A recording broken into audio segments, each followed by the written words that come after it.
यह बात उन दिनों की है जब बुद्ध की शरण में दीक्षा ले रहे भिक्षुओं को कई नियमों का पालन करना पड़ता था। वे किसी के भी घर 3 दिन से ज्यादा नहीं रुक सकते थे। यह नियम स्वयं बुद्ध ने बनाया था। उद्देश्य यह था कि उनकी सेवा में लगे लोगों को किसी तरह की कोई तकलीफ ना हो। बुद्ध और उनके भिक्षु जब यात्राओं पर निकलते थे तो वे रास्ते में आने वाले गरीब घरों में ही शरण लेते थे। वे इन घरों में अधिकतम 3 दिनों तक रुक सकते थे। 3 दिनों के बाद उन्हें अगली यात्रा पर निकल जाना पड़ता था। एक दिन वे ऐसे ही एक गांव में पहुंचे। बुद्ध और उनके शिष्य अपने रहने के लिए जगह ढूंढ रहे थे। बुद्ध के शिष्य आनंद को एक वैश्या ने अपने घर रहने को आमंत्रित किया। वह बहुत ही खूबसूरत युवती थी, बहुत ही सुंदर थी। आनंद ने उससे कहा कि वह उसके घर पर रह सकता है, पर इसके लिए उसे बुद्ध से अनुमति लेनी होगी, आज्ञा लेनी होगी। क्या तुम्हें इसके लिए सचमुच अपने गुरु से अनुमति लेनी होगी? ऐसा उस सुंदर युवती ने पूछा। तो उस बौद्ध भिक्षु ने कहा, नहीं, मैं जानता हूं कि बुद्ध मेरी बात मान जाएंगे, पर उससे पूछना एक रिवाज है मेरा। ऐसा जवाब देकर आनंद बुद्ध के पास पहुंचे और बोले, किस गांव में 3 दिनों के विश्राम के दौरान एक स्त्री मुझे अपने घर पर आमंत्रित कर रही है, लेकिन वह स्त्री एक वैश्या है। क्या मैं उसके आमंत्रण को स्वीकार कर सकता हूं?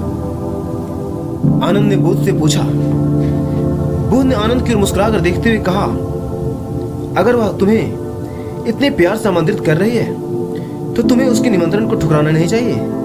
जाओ और आराम से उसके घर ही रहो। बुद्ध की यह बात दूसरे शिष्यों को अच्छा नहीं लगा।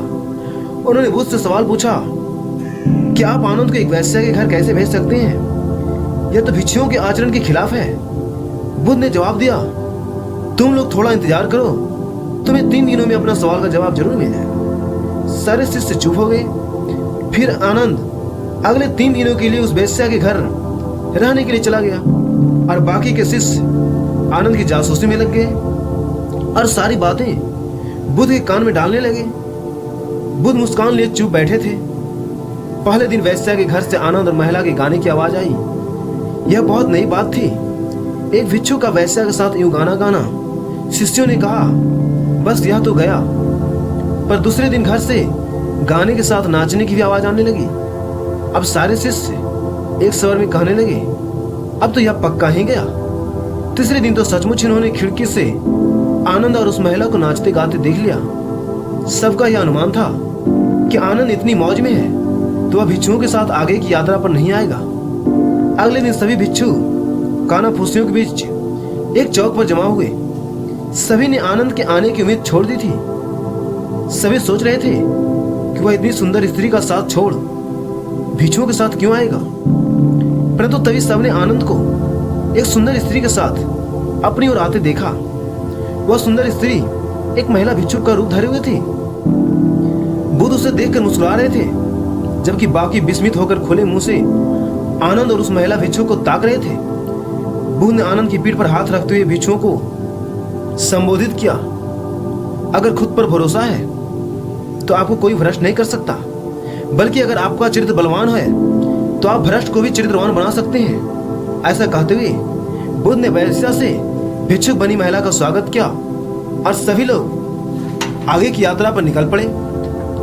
बुद्ध और आनंद की यह कहानी हमें सिखाती है कि अगर हमारी इच्छा शक्ति मजबूत है तो हम किसी भी स्थिति के गुलाम नहीं बन सकते। यह बहुत मजेदार बात है कि खोट तो हमारे अपने दिल में होता है और शक हम दूसरों पर करते हैं। अपने दिल को साफ रखेंगे तो दुनिया भी हमें साफ नजर आएगी। किसी किताब को कभी उसके कवर से नहीं आंकिए। इस बात को समझ लें कि हम अगर पारदर्शी जीवन जिए तो हमें किसी कवर की कभी जरूरत ही नहीं पड़ेगी। तो दोस्तों, आपको यह कहानी कैसी लगी हमें कमेंट करके जरूर बताना, और ऐसे ही और कहानियों के लिए सब्सक्राइब का बटन जरूर से दबा देना। मिलते हैं फिर से एक नई वीडियो में, तब तक